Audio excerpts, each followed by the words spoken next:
Hello दोस्तों, स्वागत है आप सभी का वैल्यू इन्वेस्टर यूट्यूब चैनल के ऊपर। बात करेंगे इस वीडियो में जेपी पावर के शेयर के ऊपर। अब सबसे बड़ा सवाल क्या है, क्या जेपी पावर का शेयर अदानी के एक्विजिशन के बाद क्या डीलिस्ट हो जाएगा मार्केट से? इस वीडियो के अंदर बात करेंगे।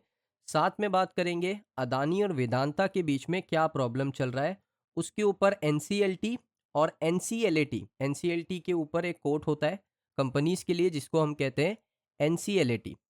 अब ये मामला क्या है उसके ऊपर बात करेंगे, डीलिस्ट होगा या नहीं उसके ऊपर बात करेंगे। वीडियो काफ़ी इंपॉर्टेंट होने वाला है। अगर आप जेपी पावर के इन्वेस्टर हो या जेपी एसोसिएट के अगर आप इन्वेस्टर हो, आपके लिए ये वीडियो काफ़ी ज़्यादा इंपॉर्टेंट होने वाला है। सबसे पहले बात करेंगे प्राइसिंग की। तो जेपी पावर यहाँ पर ट्रेड कर रहा है 15 रुपये 13 पैसे के ऊपर, ये इसका प्राइसिंग है। अब इम्पॉर्टेंट चीज़ क्या है ना, यहाँ पर एक रिपोर्ट आई थी कि एनसीएलटी ने डिक्लाइन कर दिया है इंटरिम स्टे ऑन अदानी का जो यहाँ पर एक्विजिशन का बिड था 14,535 करोड़ का। ये बिड किसके लिए किया था? ये बिड किया था जयप्रकाश एसोसिएट के लिए अदानी ने 14,535 करोड़ का। इसके ऊपर दोस्तों यहाँ पर वेदांता चाहता था कि इसके ऊपर एनसीएलटी स्टे लगा दे, लेकिन एनसीएलटी ने इसको डिक्लाइन कर दिया, मना कर दिया। अब ये एक अपडेट हो गया। उसके बाद देख सकते हो जेपी पावर का जो एक्विजिशन है उसको सबसे पहले यहाँ पर एनसीएलटी का अप्रूवल मिला। ये देखिए, एनसीएलटी ने अप्रूव किया था अदानी ग्रुप के प्लान को 14,535 करोड़ रुपए में, कि वो यहाँ पर इस कंपनी को एक्वायर कर सकते हैं 14,535 करोड़ रुपए में। अब मैं आपको शुरुआत से बताता हूँ मामला हुआ क्या। देखिए, सबसे पहले ना जब ये खबर आ रही थी इसमें 5 कंपनीज थी। एक थी आपकी अदानी इंटरप्राइजेस, एक थी वेदांता, उसके अलावा 3 और कंपनीज थी। अब इनके बीच में दोस्तों बिडिंग वॉर हुआ, लेकिन उसमें वेदांता आगे निकला और अदानी आगे निकला। अब ये दो कंपनीज के बीच में जो कमिटी ऑफ क्रेडिटर्स थे, यानी जिसने जयप्रकाश एसोसिएट को लोन दिया था, क्योंकि जयप्रकाश एसोसिएट बैंकरप्ट हो गई थी, तो उनको तो अपना पैसा रिकवर करना है। अब वो एसेट को बेचना चाहते हैं, तो उन्होंने मार्केट में कंपनी को बेचने के लिए निकाला, जिसमें दो प्लेयर्स आगे आए। तो इनके बीच में बहुत कन्फ्यूजन था, तो उन्होंने क्या किया, एक चैलेंज राउंड करवा दिया। चैलेंज राउंड मतलब होता है ऑक्शन। ऑक्शन करवा दिया, बिडिंग हो रही थी, जिसमें अदानी को आउटबिड करते हुए वेदांता आगे निकल गया। अब उसके बाद क्या होता है, 2-3 महीने का गैप हो जाता है, अदानी एक नया बिड लेकर आता है, जिसमें अदानी का जो पेमेंट प्लान था वो बहुत ही अच्छा पेमेंट प्लान था। आई थिंक 2 साल के अंदर सारा पेमेंट कर देंगे वो, और साथ ही साथ टाइमली पेमेंट करेंगे, उसका भी वादा किया गया। और जो वेदांता का पेमेंट प्लान था वो थोड़ा लेट था, जिसमें वेदांता कह रहा था कि हमें 5 साल का समय लगेगा पूरा पेमेंट करने के लिए। तो कमिटी ऑफ क्रेडिटर्स को दोस्तों ये पता होता है कि इसमें 3 साल का गैप है, और 3 साल के अंदर जो पैसे का वैल्यू होता है वो रिड्यूस होता है, बिकॉज इन्फ्लेशन बढ़ता है। आज जो 100 रुपये की चीज़ है वो कल जाके 120 रुपये की चीज़ बन जाएगी। तो ये सारा कैलकुलेशन करने के बाद अदानी ने एक नया बिड किया, जिसमें अच्छा पेमेंट प्लान था और पैसे भी अच्छे ऑफर कर रहे थे अदानी। अदानी पहले ऑफर किया था 12,000 करोड़।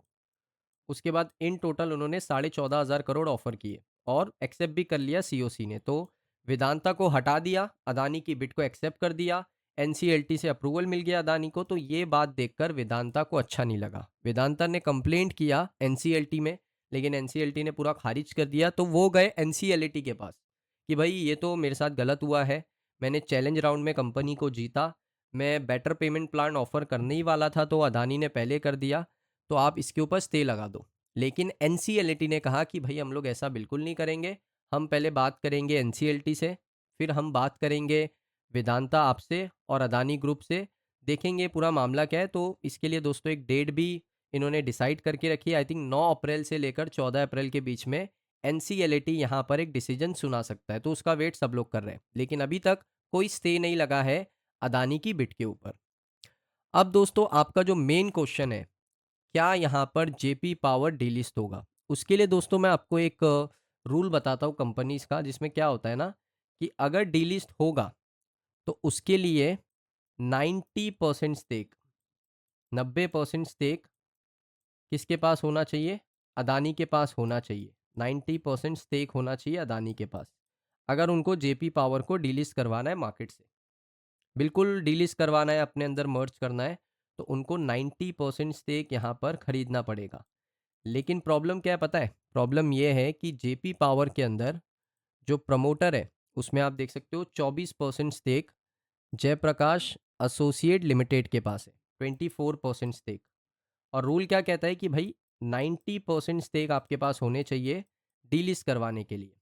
तो अदानी अगर जयप्रकाश एसोसिएट लिमिटेड को बाय आउट कर भी लेते हैं, तो उनके पास जेपी पावर का सिर्फ 24% स्टेक होगा, ना कि 90%। तो मुझे नहीं लगता कि जेपी पावर को डीलिस्ट करवा सकता है अदानी ग्रुप, इतना पावर नहीं है उनके पास, सिर्फ 24% स्टेक है। उसके अलावा यहाँ पर आप देखोगे दूसरे के पास भी स्टेक है, जैसे एफआई के पास है, डीआई वालों के पास है, पब्लिक के पास है। तो ऐसा बिल्कुल नहीं होने वाला कि जेपी पावर डीलिस्ट होगा। डीलिस्ट कौन सी कंपनी होने वाली है वो मैं आपको दिखा देता हूँ। डीलिस्ट होने वाली है दोस्तों यहाँ पर जेपी एसोसिएट। जी हाँ, आपने बिल्कुल सही सुना, जेपी एसोसिएट यहाँ पर डीलिस्ट होने वाली है मार्केट से। आप देख सकते हो इन्वेस्टर्स के पास लगभग 6,45,466 जेपी एसोसिएट के शेयर होल्डर्स है। ये शेयर नहीं है, 6,45,466 जेपी एसोसिएट के शेयर होल्डर है। उनका 400 करोड़ रुपए उड़ने वाला है, खत्म होने वाला है, इन्वेस्टर को कुछ नहीं मिलेगा। आप देख सकते हो जैसे ही खबर आई थी ना कि जयप्रकाश एसोसिएट लिमिटेड का जो इंसॉल्वेंसी प्रोसीडिंग है वो एनसीएलटी ने अप्रूव कर दिया है 14,535 करोड़ में अदानी एंटरप्राइजेस को। तो उसके बाद यहाँ पर आप कह सकते हो कि शेयर होल्डर को ये पता चल गया कि उनको टोटल लॉस होने वाला है, कोई पे आउट नहीं मिलने वाला है। जो पुराने उनके शेयर से उनको कैंसिल कर दिया जाएगा और लगभग 404 करोड़ रुपए का जो मार्केट वैल्यू का शेयर था वो इरेज हो जाएगा, खत्म हो जाएगा। तो डी लिस्ट कौन सी कंपनी होने वाली है? डी लिस्ट होने वाली है JP associate. JP power D list नहीं होने वाली है, डरने की बिल्कुल बात नहीं है। अगर आप जेपी एसोसिएट के शेयर होल्डर हो तो आपका पैसा खत्म होने वाला है। अगर आप जेपी पावर के शेयर होल्डर हो, जेपी पावर को डीलिस्ट करवाने के लिए अदानी को 90% स्टेक लगेगा। सिर्फ उनके पास 24% स्टेक है, वो भी वो अगर कंपनी को बाय आउट करते हैं तो। क्योंकि अभी भी एनसीएलटी का फाइनल डिसीजन आया नहीं है। उन्होंने स्टे नहीं लगाया लेकिन फाइनल डिसीजन अभी भी उन्होंने अनाउंस नहीं किया है। अब यहाँ पर मैं आपको दिखा भी देता हूँ। वेदांता ग्रुप का जो पिटिशन था वो उन्होंने फाइल भी किया, एक्सेप्ट भी किया पिटिशन को, लेकिन स्टे नहीं लगाया। एक डेट बता दी है कि इस डेट के ऊपर सुनवाई होगी। आई थिंक देखिए यहाँ पर, we direct the appeal to the listed on April 10 2026 as a fresh case said NCLT. तो 10 अप्रैल को सुनवाई होने वाली है, जैसा मैंने आपको बताया। 10 अप्रैल को इस पूरे मामले के ऊपर एनसीएलटी के अंदर सुनवाई होने वाली है। अब एनसीएलटी क्या डिसीजन देता है वो तो हमें वक्त बताएगा, लेकिन डी लिस्ट जेपी पावर नहीं होगा, डी लिस्ट होगा जेपी एसोसिएट। 404 करोड़ रुपए इन्वेस्टर्स के वाइप आउट होने वाले। ये दोस्तों अभी तक का अपडेट है। तो आपका मुझे लगता है कन्फ्यूजन पूरा क्लियर हो चुका होगा जेपी पावर को लेकर, जेपी एसोसिएट को लेकर। कमेंट सेक्शन में बताइए, कोई डाउट रहेगा तो नेक्स्ट वीडियो में कवर करेंगे। मिलता हूं मैं आप सभी लोगों को नेक्स्ट वीडियो में।